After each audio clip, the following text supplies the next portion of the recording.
So what is going on, everyone? Fernando Silva here with another video, and today we're going to be going over iPadOS 15.1 Beta 3 about a week later, because Apple released it last Tuesday to all developers and then on Wednesday to all public beta developers to test out, see what's new, see exactly how the performance has been going on. So that's what this video is going to be about.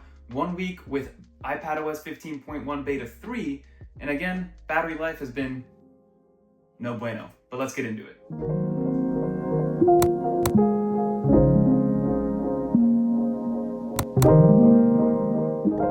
So let's get right into this video, everybody. And before we actually get started, if you guys want to check out the icon pack and the wallpaper pack that we have here, by all means, link in the description. Every purchase kind of helps out the channel. And I absolutely love this kind of look, and it comes with a bunch of different icon packs as well in terms of different colors.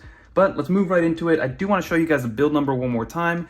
So if we go into the general, we go into about, go to 15.1, you can see that we are in the D variant. So 19B5060D. So I do believe that Apple's going to release Beta 4 on Tuesday, October 12th, for us to get updated and see exactly how much longer we're going to have to wait for the public release. Once we get closer to the A and the RC edition, that means the public release is just 1 week away. So give it about 2 more weeks before it comes out to the public, and I think that's what we're going to be dealing with as long as Apple can get their SharePlay stuff together. So if you guys saw with the iPadOS 15.1 Beta 3 update, there weren't too many tangible differences. The main one was around SharePlay and how that's going to be able to be coming back and be used. But again, you can't really use SharePlay with other people that aren't on the beta program right now. It just kind of messes everything up, becomes wonky. This is more so for developers to play around with SharePlay and see exactly how it's going to work moving forward. But overall performance has been great. As you guys can see, it's very snappy. There have 0 issues in terms of multitasking or anything like that.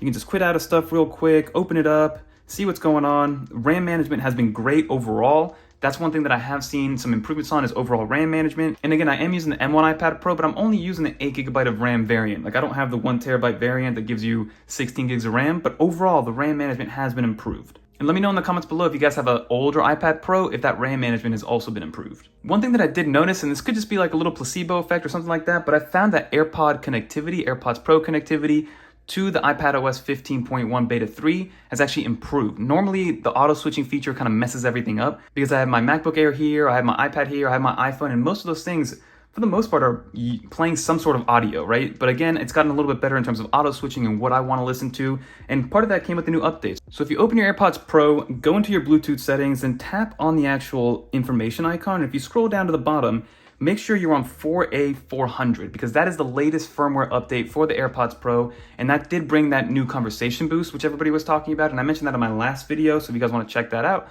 go for it. But it does improve the overall connectivity and knowing where you want to actually listen to your content from. Because if something is playing on my MacBook and also on the iPad, sometimes the AirPods get really confused and they don't know which one to connect to. But so far so good. Like, with this new update, AirPods connectivity has gotten a little bit better. And then quickly, the last thing I do want to talk about is actual battery life, because battery life has been a big hindrance with my iPads, you know, dating back to the 2018 iPad Pro, especially once this Magic Keyboard came into play and using the pin connectors to use the Magic Keyboard. Battery life has been pretty much atrocious. You know, Apple has promised us anywhere from 8 to 10 hours, but as you can see, if I go to the last 10 days, average screen on time is 2 hours and 5 minutes. And if we go on a day like this, where we have 3 hours and 24 minutes of screen on time using 100% of my battery, so 3.5 hours, maybe I could have gotten like 3 hours and 45 minutes, but you can see Sidecar took up a ton of battery. Affinity Photo, 59 minutes, took up 23%. And this is how I tell people to analyze their battery life. So you guys are new to the channel, the best way to analyze your battery life is to go into the last 10 days and then click on your most used days. So here we have 4 hours and 48 minutes, used up about 80% of my battery. A lot of it was PS4 Remote Play, LumaFusion, the lock screen. On a day like Friday, so we have 3 hours and 23 minutes of screen on time, but I used up about 75% battery.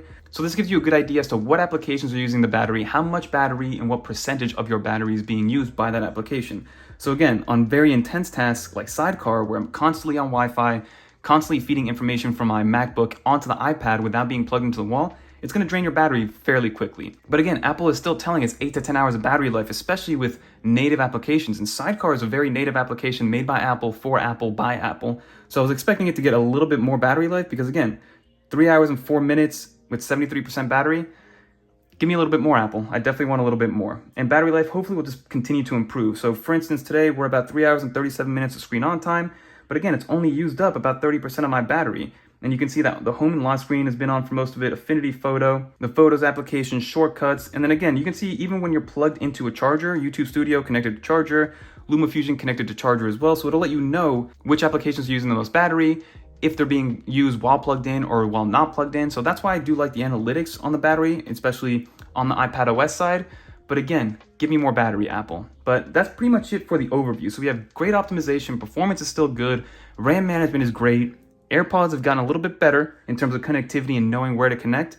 But again, battery life has just been pretty horrendous in my opinion. Also, leave a comment below what you guys think about this wallpaper pack and the icon pack, because so far, I've been loving the all black outlook. But that's gonna do it for this view. Let's get out of here and go to the normal one.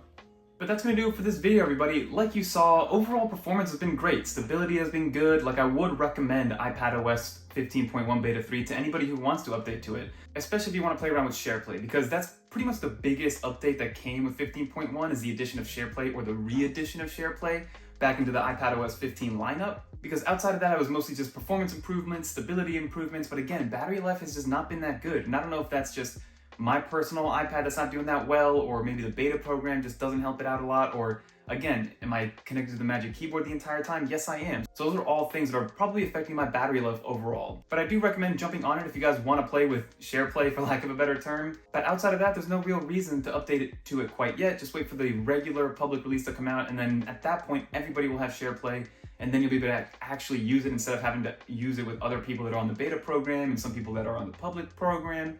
So it all kind of gets messed up when you're trying to use SharePlay. So SharePlay on 15.1 Beta 3 is more so for developers to play with it and actually see how those use cases are going to work out when in the real world and being used with those applications. But that's going to do it for this video, everybody. Thanks so much for watching. Don't forget to like, comment, subscribe. Check out the icon pack and the wallpaper pack down in the description below if you guys want to check them out. Help support the channel. But until next time, peace.